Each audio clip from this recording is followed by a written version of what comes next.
I think that was a mistake.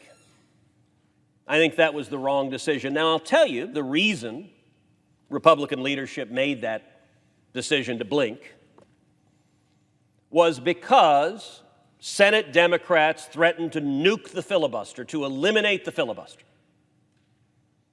I don't know if that threat was real. I don't know if they would have carried through on it or not. But I understand why Republican leadership blinked. Ending the filibuster would enable Democrats to pass an even more radical agenda than the one they're doing right now. It would enable Democrats to pass things that would profoundly alter this nation, perhaps irreparably.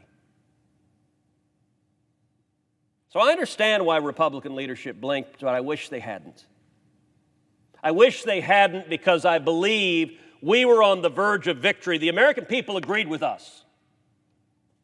The Democrat position on its face was objectively unreasonable. Here's the Democratic position.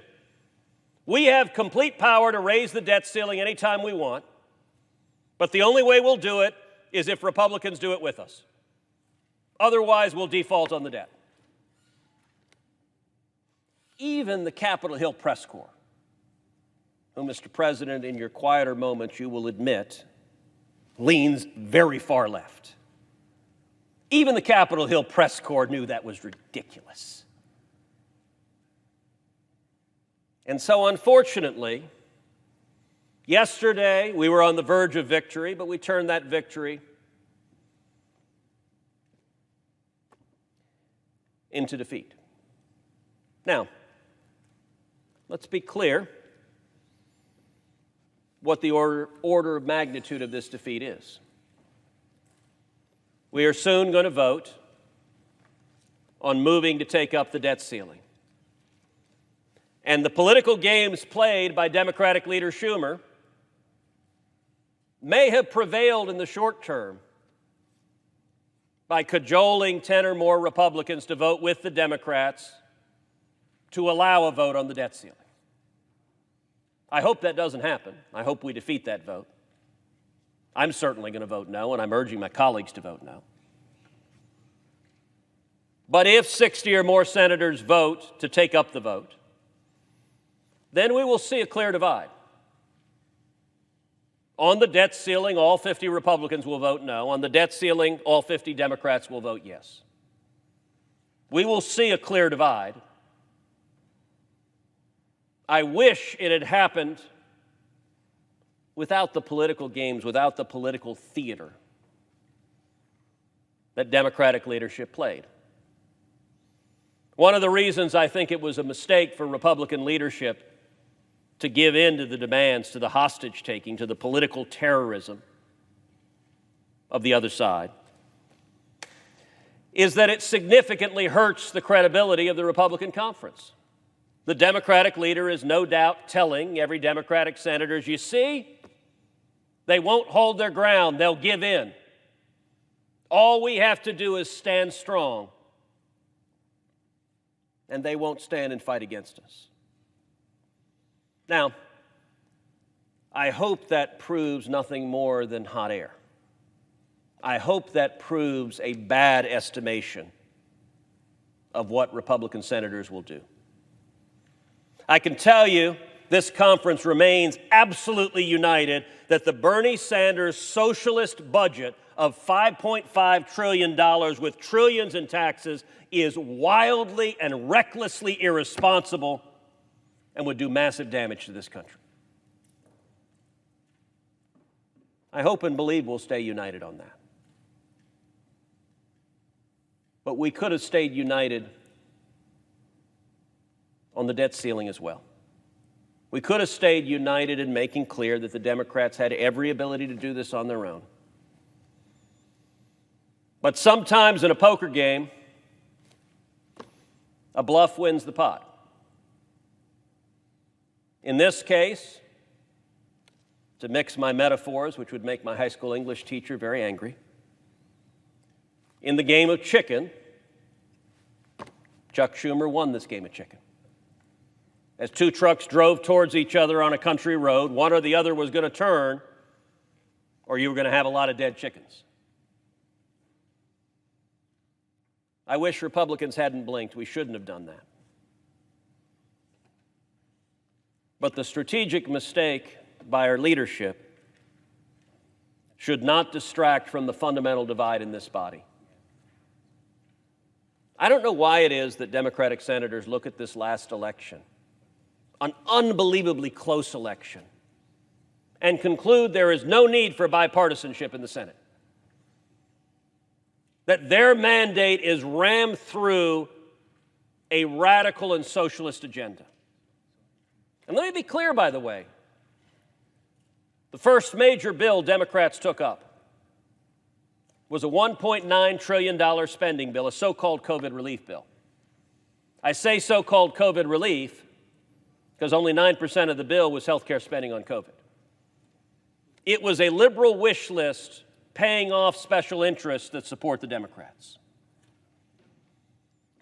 You know, Mr. President, you and I were both at Joe Biden's inauguration. We sat on the steps of the Capitol. We heard President Biden give what I thought was a pretty good speech. A speech about unity, a speech about coming together, a speech about healing. Sadly, that speech didn't even last the time it took for the words to be transmitted over the airwaves to the people listening at home. It would have been easy for President Biden and Democrats to pass a bipartisan COVID relief bill. Easy. There were Republicans eager to do so. And Mr. President, to show that that's not just empty posturing, that that's not just partisan language, last year, when we had a Republican majority in the Senate,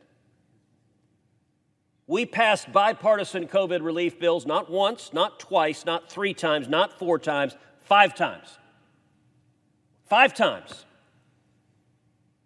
When Republicans had the majority, we didn't ram through COVID relief bills that were hard partisan bills, but instead we worked together with the other side. When Joe Biden, who promised healing and unity, the first big bill he had, he made a choice. Do I want to honor what I said? Or do I want to give in to the angry socialist left? And he rammed through a bill, a $1.9 trillion spending bill, that in the House of Representatives got 0 Republican votes, and in the Senate got 0 Republican votes. And I got to tell you, Senate Democrats didn't want a Republican vote. There wasn't even a minute of discussion, of negotiation. There wasn't an attempt to make it bipartisan. It was, we have the power by the narrowest margin, and we're going to abuse that power. And sadly, it hasn't changed. It has continued. This Bernie Sanders socialist budget, $5.5 trillion, is reckless and partisan, and it will get 0 Republican votes in the House. It will get 0 Republican votes in the Senate. Because the Democrats believe they have a short window to fundamentally transform this nation and to destroy the free market system that has produced the greatest prosperity this nation has ever seen. This is tragic.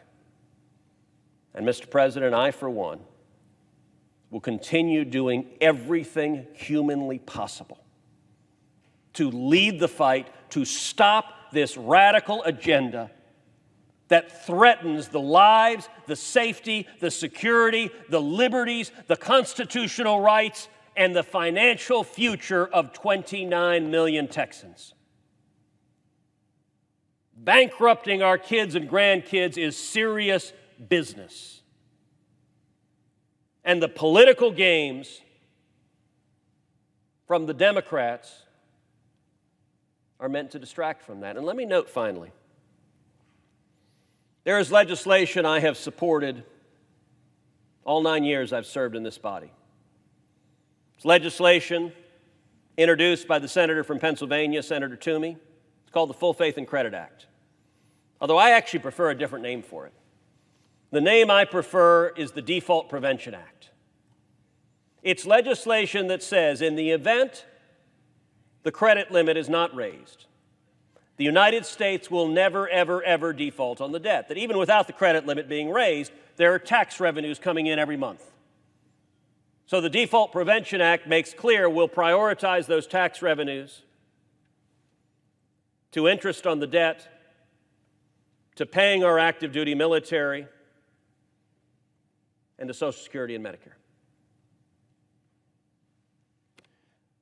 Government by crisis would end, or at least be substantially mitigated, if we pass the Default Prevention Act.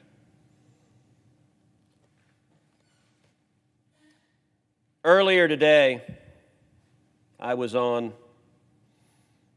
a radio program, Sean Hannity's radio program, where he played an interesting clip of Democrats all talking about debt ceiling denial or default denial. And I commend the other party.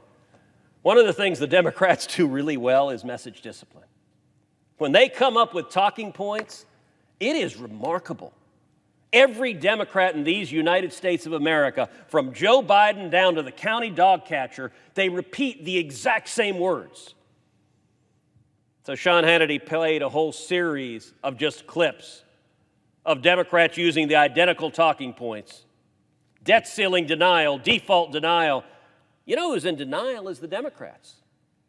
They're in denial that the debt ceiling exists. They're in denial of the $29 trillion that's bankrupting our kids and grandkids. And they like these crises. Why do I know they like these crises? Because they don't want to pass the Default Prevention Act. If the Democratic senators who give speeches about how bad a default would be, if they actually believed that, we could come together today and we could ensure the citizens of Texas, citizens of Virginia, the citizens of Utah, that there will never, ever, ever be a default of our debt. But if we did that, it would mean that Senator Schumer and Nancy Pelosi and President Biden couldn't engage in the kind of theatrics, the kind of reckless brinksmanship that we've seen over the last several weeks. That would jeopardize their radical agenda.